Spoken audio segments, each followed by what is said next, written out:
आप सभी का हमारे चैनल @सनातन बोध 58 पर स्वागत है। आज की प्रस्तुति में हम भगवान शिव के द्वारा धारण किए हुए प्रतीकों के आध्यात्मिक महत्व के साथ साथ हमारे जीवन में भी उनके महत्व की समीक्षा करने हेतु आपकी सेवा में उपस्थित हुए हैं। पुराणों में अजन्मे, सर्वशक्तिशाली, कृपालु, दयालु और मृत्युलोक के देवता भगवान शिव को सभी धर्मों का मूल और सृष्टि का आदि कारण बताया गया है, जिनसे ब्रह्मा, श्री हरि विष्णु सहित समस्त सृष्टि की उत्पत्ति हुई है। महाकाल का आरंभ और अंत नहीं होने के कारण यह अवतार न होकर साक्षात ईश्वर हैं। विश्वेश्वर एकमात्र ऐसे आराध्य हैं जिन्होंने मृत्युलोक में हिमालय की सर्द चट्टानों पर अपना धाम बनाया हुआ है। भगवान शिव के निर्मोही स्वरूप और देवों के देव होने के कारण महेश्वर का रहन सहन, गण और सभी देवी देवताओं से भिन्न धारण किए गए प्रतीक, जिनका गहरा आध्यात्मिक अर्थ है, मृत्युंजय को और रहस्यमय बनाते हैं, जिनको लेकर बहुत सी कथाएं प्रचलित हैं। बंधुजनों, संभवतः कभी तो आपके मन में यह प्रश्न उठा होगा कि भगवान नटराज प्रतीक और आभूषणों के रूप में सृष्टि के निर्माण और प्रलय से जुड़ा हुआ नाद साधना का प्रतीक वाद्य यंत्र डमरू, त्रिशूल, बाघंबर, शिवलिंग और कुंडल धारण किए हुए हैं तथा इन सभी के पीछे का दर्शन क्या है। तो चलिए आज के सत्संग को गति देते हुए यह जानने का प्रयास करते हैं कि महेश्वर ने उक्त प्रतीक क्यों धारण किए तथा यह चिन्ह उन्हें किससे और कैसे प्राप्त हुए। पौराणिक अनुश्रुतियों के अनुसार नटराज एक छोटे आकार के ड्रम, जिसके दो अलग अलग भाग एक पतले गले जैसी संरचना से जुड़े होते हैं, के साथ प्रकट हुए थे, जिस कारण उन्हें डमरू हस्त भी कहा जाता है। डमरू के अलग अलग भाग अस्तित्व की दो भिन्न परिस्थितियों, अव्यक्त और प्रकट का प्रतिनिधित्व करते हैं। जब सृष्टि की रचना हुई तब संसार ध्वनि विहीन था।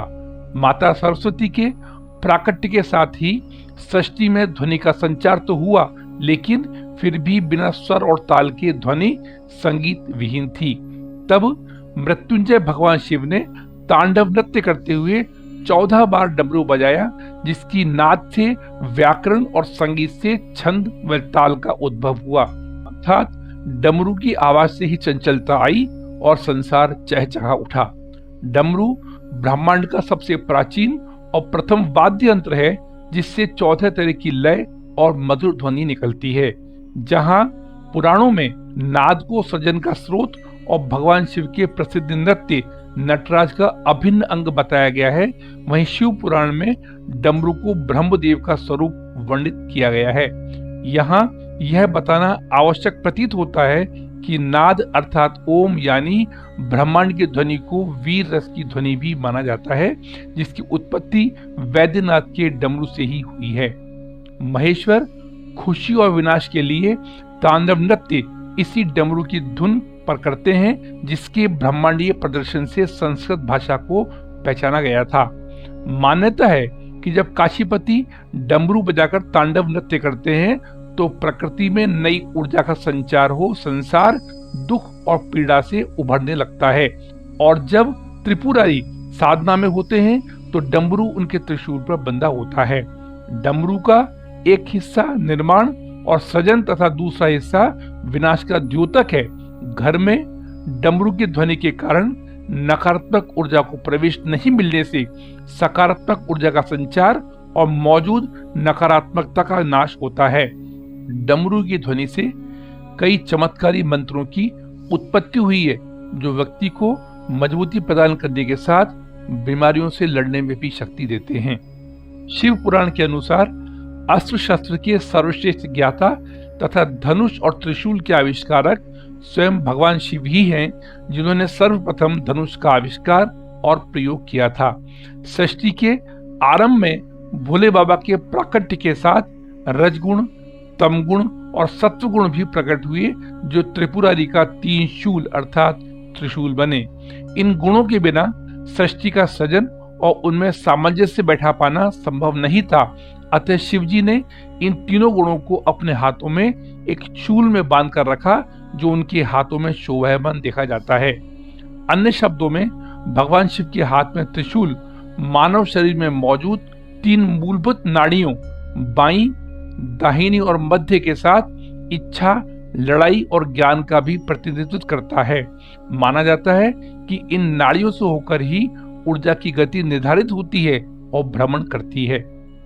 पौराणिक कथाओं में बाघ को शक्ति और सत्ता का प्रतीक वर्णित किया गया है तथा भगवान सर्व उसकी खाल पर बैठते हैं और धारण करते हैं।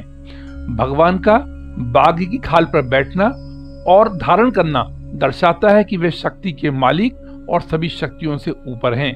यहाँ यह बताना आवश्यक प्रतीत होता है कि बाघ ऊर्जा का भी प्रतिनिधित्व करता है, जिसकी ऊर्जा का उपयोग कर काशीनाथ अंतहीन ब्रह्मांडीय परियोजना का सक्रिय निर्वहन करते हैं। समस्त संसार के मूल शिवलिंग, जिसको अथर्ववेद के 10वें कांड के 7वें मंत्र में स्कंभ नाम से वर्णित किया गया है, को लिंग के शाब्दिक अर्थ स्कंभ या स्तंभ अर्थात ब्रह्म, जिसका न आदि है और न ही अंत के रूप में वर्णित किया गया है, जहां से सृष्टि की उत्पत्ति, स्थिति, संहार तथा व्यक्ति की चेतना के अधिपति शिवलिंग की पूजा प्रारंभ होने के संकेत मिलते हैं। लिंग का अर्थ होता है रूप या आकार। निराकार ने जब आकार लिया अर्थात जब सृष्टि की रचना शुरू हुई, तो निराकार ने सबसे पहले अंडाकार आकृति ली। इसलिए लिंग को ही प्रथम और अंतिम रूप माना गया, जो ऊर्जा को समाहित रखने वाला एक रूप है। शिव पुराण में ओघड़दानी शिव को निर्गुण, निराकार, अनादि, ज्योतिष शास्त्र के आधार तथा सृष्टि प्रक्रिया के आदि स्रोत वर्णित किया गया है। मनुष्य को सदैव किसी न किसी ऐसे प्रतीक जिसके माध्यम से सत्य और वास्तविकता की पहचान की जा सके की आवश्यकता होती है, और क्योंकि निराकार की आराधना कठिन है, इसलिए हम शिवलिंग के माध्यम से उस निराकार तत्व की पूजा करते हैं, जो प्रकृति और इसके निर्माता के अति प्राचीन निराकार के आकार का प्रतीक है। भगवान त्रिपुरारी ने कानों में 2 छल्ले अलक्ष्य और निरंजन धारण किए हुए हैं, जो दर्शाते हैं कि भगवान श्रीकंठ साधारण धारणा से परे हैं। ध्यान देने योग्य बात यह है कि महेश्वर के बाएं कान का कुंडल महिला स्वरूप और दाएं कान का कुंडल पुरुष स्वरूप द्वारा इस्तेमाल किया गया है, अर्थात कानों में विभूषित कुंडल शिव और शक्ति के रूप में सृष्टि का प्रतिनिधित्व करते हैं। बंधुजनों, उपरोक्त के अलावा भी काशीनाथ के द्वारा धारण किए गए प्रतीक तीसरी आंख, अर्धचंद्र, उलझे हुए बाल, नीलकंठ, रुद्राक्ष, विभूति, नंदी, गले में सर्प, कमंडल और पवित्र गंगा आदि हैं, जिनका चित्रण समय अभाव के कारण करने में हम असमर्थ हैं। अतः आगामी सत्र में मिलने की तीव्र उत्कंठा के साथ वाणी को विराम देते हुए हम आपसे करबद्ध सविनय निवेदन करते हैं, कृपया चैनल को सब्सक्राइब करें एवं सच्चे सनातनी होने के नाते कमेंट बॉक्स में ओम परमेश्वराय नमः अवश्य लिखकर सनातन धर्म को पुष्ट करने की दिशा में अपना सक्रिय योगदान प्रदान कर कृतार्थ करें। ओम परमेश्वराय नमः। धन्यवाद।